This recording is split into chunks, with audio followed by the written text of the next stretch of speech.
Hello everyone, welcome to Eshal 24 classes. C plus plus के इस learning series के अंदर आज की जो हमारी टॉपिक्स है input and output statement in C plus plus. तो हम लोग यहाँ पे इनपुट एंड आउटपुट स्टेटमेंट के बारे में समझने वाले हैं। तो इनपुट एंड आउटपुट स्टेटमेंट बेहद इंपॉर्टेंट स्टेटमेंट होता है सी प्लस प्लस के अंदर। क्यों? क्योंकि यहाँ पे जितना भी आप प्रोग्राम बनाएंगे तो यहाँ पे आपको कुछ वैल्यू लेना पड़ेगा यूजर से, और उस वैल्यू पे काम करने के बाद उसको डिस्प्ले करना पड़ेगा। तो आपको लेने के लिए इनपुट स्टेटमेंट का यूज करना पड़ेगा और डिस्प्ले करने के लिए आउटपुट स्टेटमेंट का। तो यहाँ पे इनपुट एंड आउटपुट दोनों स्टेटमेंट आप हर एक प्रोग्राम के अंदर यूज करेंगे। तो यहाँ पे इनको समझना बेहद इंपॉर्टेंट हो जाता है। तो इनपुट आउटपुट को समझने के लिए, इसको यूज करने के लिए कोड के अंदर सबसे पहले हमको कुछ हेडर फाइल को समझना पड़ेगा। क्योंकि यहाँ पे ये दोनों इनपुट और आउटपुट स्टेटमेंट का जो डेफिनेशन होता है एक हेडर फाइल के अंदर होता है। तो इनका जो मेन हेडर फाइल होती है इनपुट आउटपुट का ऑपरेशन परफॉर्म करने के लिए, वो आपका होता है iostream.h। ये हमारी एक मेन हेडर फाइल होती है। तो ये लगाना इंपॉर्टेंट होता है सी प्लस प्लस के अंदर। ये फंक्शन अलाउ करता है कि आप यहाँ पर इनपुट ले सकते हैं यूजर से, और उस पर काम करने के बाद उसको आउटपुट डिस्प्ले करा सकते हैं कंप्यूटर के स्क्रीन पे। यानी कि इनपुट लेना और डिस्प्ले कराना आउटपुट को, इन दोनों का काम इस हेडर फाइल से ही होता है। ठीक है। अगर आपको कोई मैसेज डिस्प्ले करना है तो आउटपुट स्टेटमेंट का यूज करते हैं। तो output statement C plus plus के अंदर किस तरीके से यूज करते हैं, ये यहाँ पर एक सिंटेक्स है, इससे आप इसको समझ सकते हैं। आउटपुट स्टेटमेंट यूज किए जाते हैं सी प्लस प्लस के अंदर मैसेज को डिस्प्ले करने के लिए कंप्यूटर के स्क्रीन पे। और ये इसका सिंटेक्स है। आप लिखेंगे सी आउट, और यहाँ पे डबल आपको यहाँ पे लिखना है सी आउट, और यहाँ पे डबल एंगुलर ब्रैकेट, और डबल कोटेशन के अंदर यहाँ पे आपकी मैसेज होगी, फिर सेमीकोलन। यहाँ पे वो मैसेज होगा जो आपको डिस्प्ले करना है, वो इस तरीके से आपको लिखना है। लिखेंगे सी आउट, यहाँ पे डबल एंगुलर ब्रैकेट, और यहाँ पे मैसेज, और फिर आपकी सेमीकोलन। तो इस तरीके से हमको आउटपुट स्टेटमेंट को यूज करना होता है। और अगर आपको वैल्यू रन टाइम में लेना है यूजर से, तो यहाँ पे इनपुट स्टेटमेंट का यूज करते हैं।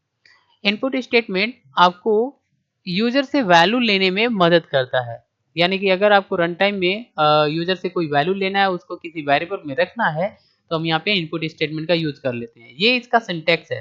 लिखेंगे सी इन, और यहाँ पे डबल एंगुलर ब्रैकेट आप इस तरीके से यूज करेंगे, और यहाँ पे वो वेरिएबल होगा जिसके अंदर वैल्यू आप स्टोर करना चाहेंगे। ये हमारी वेरिएबल होती है, वेरिएबल जिसके अंदर हमारी वैल्यू जो होगी वो स्टोर होगी। ठीक है। चलिए एक एग्जांपल ले लेते हैं ताकि हम इसको अच्छे से समझ पाए। यहाँ पे हमको सी प्लस प्लस के अंदर एक कोड लिखना है, और इस कोड के अंदर हम रन टाइम में यूजर से उसका नेम इंटर कराएंगे, और उस नेम को डिस्प्ले करेंगे यूजिंग आउटपुट स्टेटमेंट। तो यहाँ पे इनपुट लेना है नेम को, और उसको डिस्प्ले करना है कंप्यूटर के स्क्रीन पे। तो ऐसा करने के लिए सबसे पहले आपको सी प्लस प्लस के अंदर एक आपको हेडर फाइल इंक्लूड करना पड़ेगा iostream.h। इसके अलावा भी कई सारे हेडर फाइल होते हैं यूजफुल। आप जब जिसकी जरूरत होगी आप यहाँ पे स्टडी करेंगे, मैं आपको बताऊंगा भी, आप उसको यूज कर सकते हैं। यहाँ पे हमने लिखा है यूजिंग नेम स्पेस स्टडी, ये लिखा है। ये एक्चुअल में ये हम लोग क्यों यूज करते हैं इस स्टेटमेंट को, क्योंकि सी प्लस प्लस के अंदर हर एक स्टेटमेंट एक ऑब्जेक्ट की तरह होता है, और उसको स्टैंडर्ड लाइब्रेरी से यूज करने के लिए हम लोग यहाँ पर ये स्टेटमेंट लिख लेते हैं। यानी कि ऑब्जेक्ट को स्टैंडर्ड लाइब्रेरी से यूज करना सी प्लस प्लस के कोड के अंदर, अगर आपको ये चीज दिखाना है तो हम ये स्टेटमेंट यूज कर लेते हैं। आप ये ऑप्शनल होता है, आप इसको हटा भी सकते हैं, आप चाहें तो इसको हटा भी सकते हैं। इसके बाद आपको लिखना है void main। तो ये मेन मेथड लगाना बेहद इंपॉर्टेंट होता है। मेन मेथड को ओपन कर देना है, और यहाँ पे वो वेरिएबल लेना है जिसके अंदर आपको नेम असाइन करना है। तो हमने यहाँ पे लिखा कैर नेम, और यहाँ पे एंगुलर यहाँ पे हमने स्क्वायर ब्रैकेट के अंदर 10 दे दिया। तो ऐसा करने से नेम जो है ये कैर वेरिएबल बन गई। ये हमारी नेम जो है ये हमारी वेरिएबल है, और इसके अंदर 10 ब्लॉक यहाँ पे बनेगा, 1 2 3 4 5 6 7 8 9 10। ऐसे आपकी 10 ब्लॉक बनेगी। ये 10 ब्लॉक होगा, और इस 10 ब्लॉक के अंदर आपकी जो होगी वो वैल्यू स्टोर होगी। समझ में आया? जो आपकी नेम होगा वो स्टोर होगा। और इसको हमने कैर बना दिया, क्योंकि यहाँ पे जो हमारी नेम होती है उसमें अल्फाबेट जो होती है वैल्यू स्टोर होती है। तो वो एक कैरेक्टर वैल्यू ही होती है। जैसे मान लीजिए हमने यहाँ पर अभी लिखा, तो ये हमारी ए जो है वो कैर है, कैरेक्टर वेरिएबल है। तो ये अल्फ़ाबेट है, तो इसको स्टोर करने के लिए कैर वेरिएबल का यूज़ करना पड़ता है। और जब हम ये पूरा नाम स्टोर करेंगे तो ये स्ट्रिंग बन जाता है, तो हमको यहाँ पे साइज़ बढ़ाना पड़ता है। ठीक है? आगे हम लोग यहाँ पे देखेंगे इसके बारे में और अच्छे से। एक्चुअल में ये एक एरे होता है, तो आगे हम लोग अगले क्लास में एरे को पढ़ेंगे तो अच्छे से समझेंगे। इसके बाद आउटपुट स्टेटमेंट यूज़ करना है, तो लिखेंगे सी आउट और यहाँ पे आपने डबल कोटेशन में लिखा है एंटर योर नेम। तो ये आपकी कंप्यूटर की स्क्रीन पे डिस्प्ले होगा सबसे पहले। जब आप रन कराएंगे तो यहाँ पे एक मैसेज आएगा, एंटर योर नेम। ये मैसेज आपके कंप्यूटर के स्क्रीन पे डिस्प्ले होगा। तो इसके बाद जैसे आप नाम एंटर करेंगे किसी का, तो ये नेम आपका यहाँ पे हमने लिखा सी इन और यहाँ पे नेम वेरिएबल, फिर हमने सेमीकोलन। तो ये जो हमारी नेम होगी वो नेम के अंदर स्टोर हो जाएगा, इस ब्लॉक के अंदर जो हमारी वेरिएबल है इसके अंदर आ जाएगा। ए ऐसे इस तरीके से स्टोर हो जाएगा, यानी कि नेम के अंदर नेम स्टोर हो जाएगा।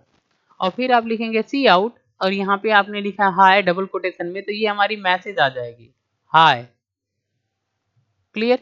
फिर हमने यहाँ पर एंगुलर ब्रैकेट लगाया और लिखा यहाँ पे नेम, तो नेम यहाँ पे डिस्प्ले हो जाएगा। नेम के अंदर क्या है हमने जो लिखा है वो हमारी डिस्प्ले हो जाएगी। फिर हमने यहाँ पे डबल कोटेशन के अंदर हाउ आर यू लिख दिया, तो ये मैसेज बन जाएगा और डिस्प्ले हो जाएगा कंप्यूटर की स्क्रीन पे। तो इस तरीके से सी इन की मदद से हमने रन टाइम में वैल्यू को वेरिएबल में असाइन कराया और सी आउट की मदद से हम यहाँ पर मैसेज को डिस्प्ले करा सकते हैं।